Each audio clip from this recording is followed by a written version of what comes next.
which is usually not the case when I give a scientific talk.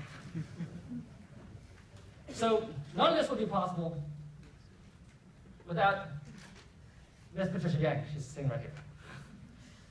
So I could have guessed she would join the lab because she won first place in the head pomelo competition, which is basically I guess you have to walk around with this thing on your head without it falling off.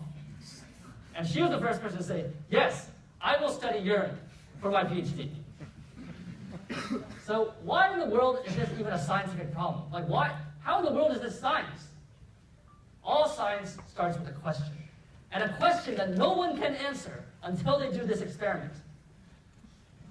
How does urination change duration, change with animal size? So now why I started this study, the previous one was with my daughter, and this one was even before when I was actually dating my wife, who I met when I was assistant professor here. So I met her on Match.com actually. And so she had this poodle from her ex-boyfriend. This poodle, I just totally hated this poodle. She's hanging out with her and basically acting like her guardian, acting like her boyfriend or anything. I was so annoyed with this poodle. And I would take it for walks daily because I had to. So I noticed this, so this poodle's about 5 kilograms. So this is a fat poodle, okay, 10 pounds, fat poodle. And even a 5 kilogram poodle has a bladder about this big. So like someone's drink. Anyone drinking anything here? Yeah, about like this. Imagine this for poodle urine, this big. A cup of poodle urine. And now I was watching this animal urinate, and I was thinking, man, this really takes its time. It could be worse, I guess. What if my wife's ex-boyfriend gave her an elephant? An elephant is 1,000 poodles. I don't know if you've ever been to the zoo, but elephants are really big, and they're even bigger when you go up close. 5,000 poodles. Oh, sorry, 1,000. 1,000. Still a lot of poodles. A lot of poodles. And as a consequence, so urine is generated from urea, which is a byproduct of metabolism. And so the volume of your blood will force you to have more urine. So in fact, an elephant, and we did this at the zoo, has about 20 liters of urine every time. That's a kitchen garbage can. And that's not like, freshman kitchen, maybe, well, okay, freshman kitchen, huge, you get all these beer bottles, all this like random stuff that you try to cook. 20 liters, it's almost 100 times what the poodle has, because it weighs 1,000 times more.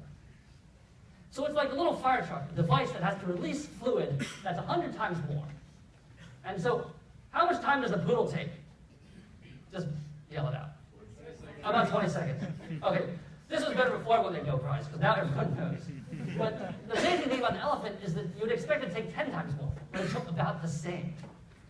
100 times more fluid coming out at the same time. How is that even possible? How is that even possible? That's what we want to find out. President's Undergraduate Research Award. This is what you want to win. Then you can join these folks. I have to say, I've had 4 pre-meds in my lab over the years. So again, pre-meds will do anything that you ask. Because they want to go to medical school. And the other thing is I've gotten all of them into medical school. And one of them to be a urologist using this project. So that's his boxer shorts picking out. Okay. So now the interesting thing about undergrad research is you have to be really scrappy. You've got to come up with stuff. I mean, you don't have much time with a professor. You have to basically come up with ways to satisfy these demands of getting this data. So how did they do this? So they went to the zoo.